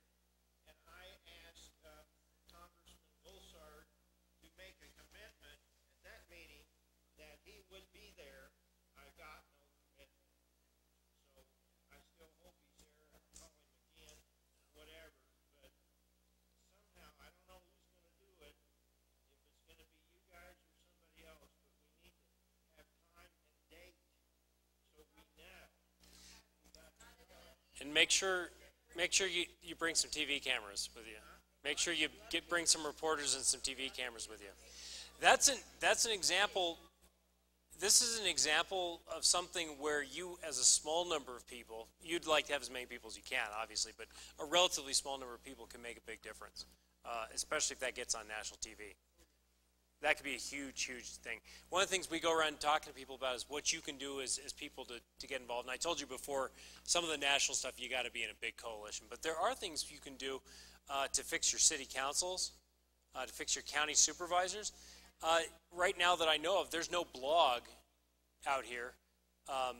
There's no blog covering Show Low, Pine Top, any of these city councils. There's no dedicated person who's reading the CAFRs and digging into that stuff. We do a local government scorecard, but it's based on how much they increase the budget every year in percentage terms, how much they increase your property tax levy every year, and we when they're doing really big bad things, we catch them. But if it's going through the CAFRs and finding out what the little stupid stuff is and weeding that out so that you don't have to have your taxes increased, a lot of this little stupid stuff adds up. But I'm not going to do that job. Frankly, unless you give me a staff of 100 people, I am not going to go through the Show Low or Lakeside CAFRs or the annual budget or anything and look through at that level of detail. I'm sorry, I apologize, but I'm simply not going to do that. That's your job. And set up, and it's amazing what you can do with that. There's a gal named Anita Christie. She was our Activist of the Year. She started something in Gilbert called Gilbert Watch. She provided so much good information to taxpayers that she and her band of comrades, they stopped a sales tax increase that the city council put on the ballot, and then they wiped out the city council. The big spenders, they got them unelected. So it's amazing what you can do if you project the information out there and really organize people. Question? First of all, thanks for coming up to the high country. Amen. You do a lot of good work on that. Thank you to the legislators. But down to the minutiae, something Mr. Fillmore spoke about. I just have a comment. This is a good question, but it has. I'm not a school teacher. Haven't really been involved in school. And when I got involved up here, just because I had a free time, ran for school board, so I got a little bit focused on what was going in the small school districts up here. In general, I always thought reducing the number of districts was a good thing for cost savings, and I think I still do. But there's some concerns I have after watching what's going on up here. When I have a small little school that's going to be probably sucked into another district when they're doing extremely well financially, and now it's going to go to take care of things, and the one that's got the overhead is not doing the right things. How do we keep from? And I'm going to pile on to his question. Yeah. Oh, no. I'm going to pile on to, if you want to answer that, it's great. I do want to pile on to that, which is that if you look nationwide, we've been consolidating school districts in America for quite a few decades, and there's no improvement in the spending efficiency, and there's no improvement in the test scores. So we do want to watch out how we do the consolidation. It should be obvious. When you consolidate in a business, you have a profit or loss test as to whether that consolidation was a good idea. Government is not run according to a profit incentive, and so you actually see situations where big school districts that ought to be more efficient per unit are not. They actually just pile on more layers of bureaucrats. Yes, they can, and you're absolutely right. And my concern, of course, was local control. So here's the plan that I had devised, was that while we at the state will kind of mandate and cover it, and when I said down to 90, that is variable. That can fluctuate up and down. But you can take a small county and have as few as 4 or even 3 school districts. Some of the largest might be 17 or 18. But I took a superintendent, a county superintendent from an urban district, one from a rural, a principal from an urban, one from a rural, teacher from the urban, and we are going to have the educational people, the people in the schools, are going to decide how they do it within each county. So I don't want government, the state, coming in and saying how to do it. And I also want you to understand, when I talk about unification and consolidation, I'm looking at other issues that I think are a benefit.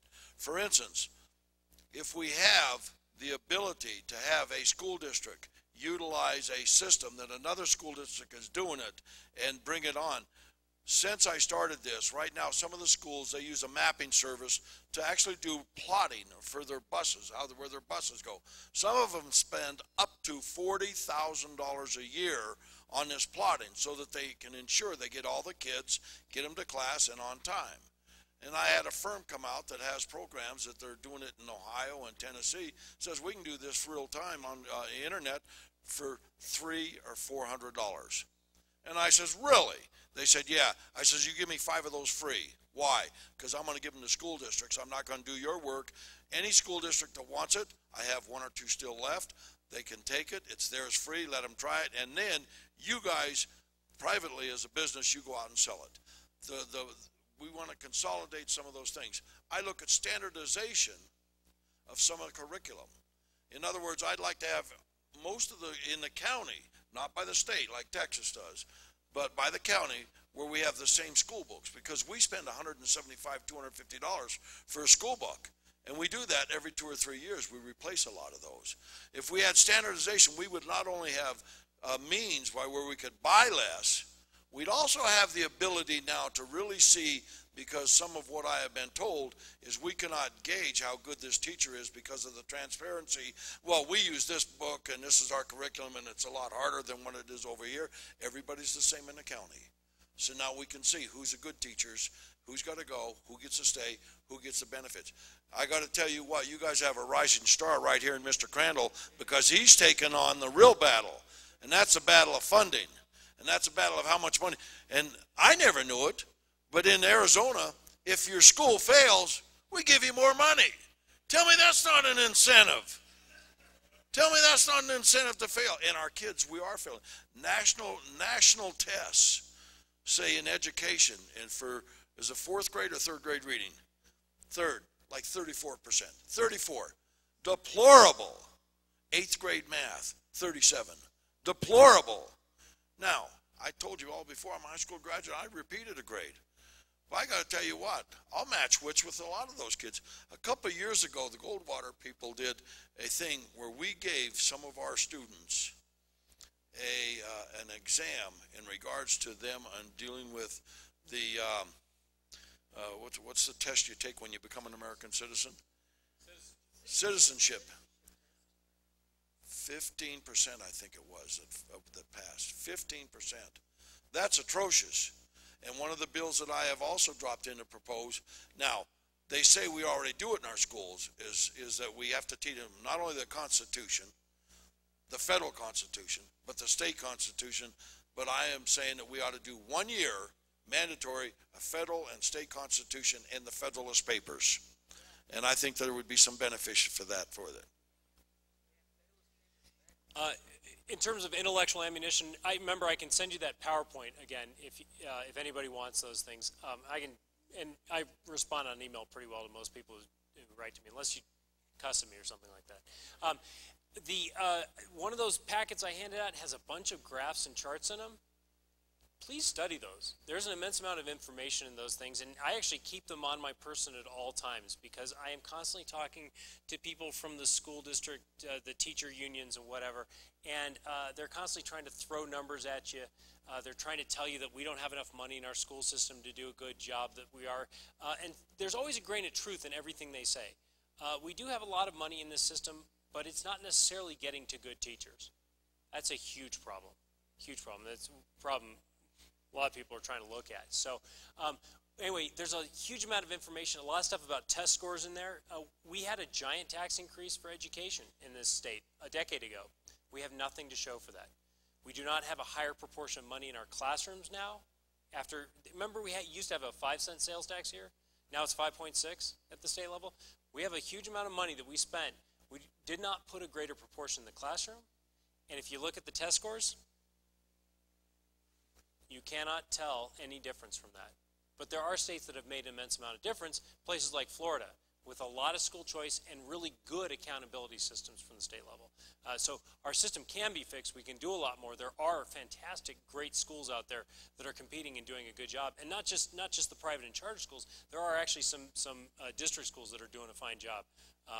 But a lot of them are just absolutely failing our kids. Yes, sir.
Interesting idea. Question? Comment more than anything. Jean and I are both I'm on the Pine Top Lakeside Town Council, and Jean is on the Sholo Council. Okay. As you know, Jean is on the Sholo Council, and I'm on the Pine Top Lakeside Council. I'm relatively new. I've only been serving for a couple months now. What we find is nobody shows up to these meetings. Okay, nobody. They don't even show up. You guys need to start going to your meetings. Another thing is, like the good Dr. Paul, I'm the only one voting no. That's it. I'm no. Gene's the same way. He's the only one voting no. So they steamroll us. They absolutely steamroll us. Why? Because you're not showing up. You need to show up. Not just go to these meetings and say, yeah. You need to do something about it because it's not getting done. I'm, like I said, fairly new to this, and I'm finding ways to get around them. But again, it's going to take citizen involvement because we're going to do some initiatives, and we're going to show them the way we want it done. And they'll figure out I'm behind it eventually. but it takes a lot of work. It's a lot of groundwork, and each individual, every voter in this room has to be involved. So when you start seeing these initiatives pop up, ask me, ask Jean, where are they coming from? Is this you? And we'll let you know. Okay? Yeah, if you actually get a whistleblower on a council, or that you need at least one. You got to get somebody on the council because a lot of times it's so hard to get the information. It's hard in school district. Our good friend Diane Douglas at Pachyderm Coalition, she had to fight. She was on the school board, and she didn't get to look at the budget until basically the public got to look at the budget. Everybody else knew what was in the budget. She didn't know. I mean, it's amazingly hard even for the whistleblowers. When you get a good whistleblower, you need to get behind them and really help broadcast that message. It's what Sal DeCiccio has done in the city of Phoenix is amazing by being a whistleblower. And you guys by passing his bill. I mean, you absolutely upset a whole bunch of apple carts. Oh, yeah, the governor vetoed it. That's a problem, but we got to work on that one. But amazing. Oh, and my last thought for you guys, I have two last thoughts. One of them, speaking of legislation, is I would like to move all municipal elections to November of even-numbered years, when people actually turn out to vote, when taxpayers actually turn out to vote. If you don't do that, the local elections are controlled by the municipal unions, the worker unions, and employees, and their incentive is to simply spend more and more and more. So that's the thing we're going for. That's one of the big bills we're doing next year, and we'll need a lot of help because we got to get this past Governor Coughlin, Governor Coughlin gets one of his clients is the League of Arizona Cities and Towns, is one of his clients, and this is a guy who is many times the de facto governor of the state. So we have to put an immense amount of pressure on those people to sign anything that will shake that apple cart up. The other thing I want to say, because we're way over our time now, I'll definitely talk to you. Are you dying to ask a question? Yeah, go ahead, ask.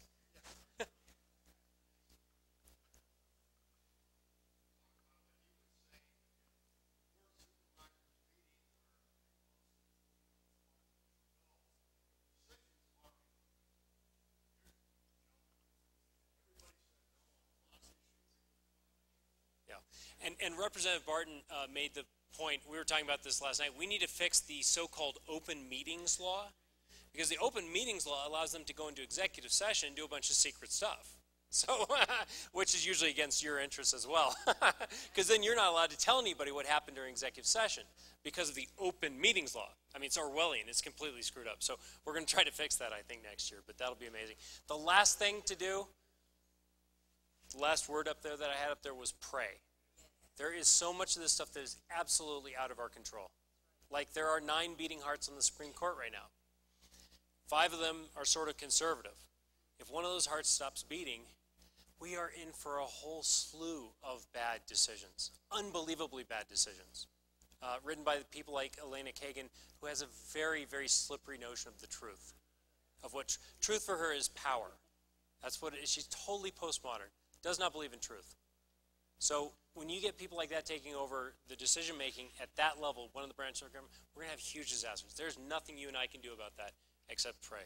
And so please, please, please do that. And we got big, big problems to solve, and we ain't going to do it alone. So that's all I have to say. but before y'all leave, I'd like to say one last thing. This gentleman doesn't do this for free. And while I might be the fat guy, he does need to eat. And you know what? He has, you take donations online of $5 or $10 or Any $20, amount. We do any ask, amount. we try to ask people to give at least $10 a year. And you can go online. You can very easily make a commitment to $10 a year. They take it. You won't even miss it. $10 a month wouldn't be a bad place to start on that. And you know, and that really helps. And that because the information he comes up with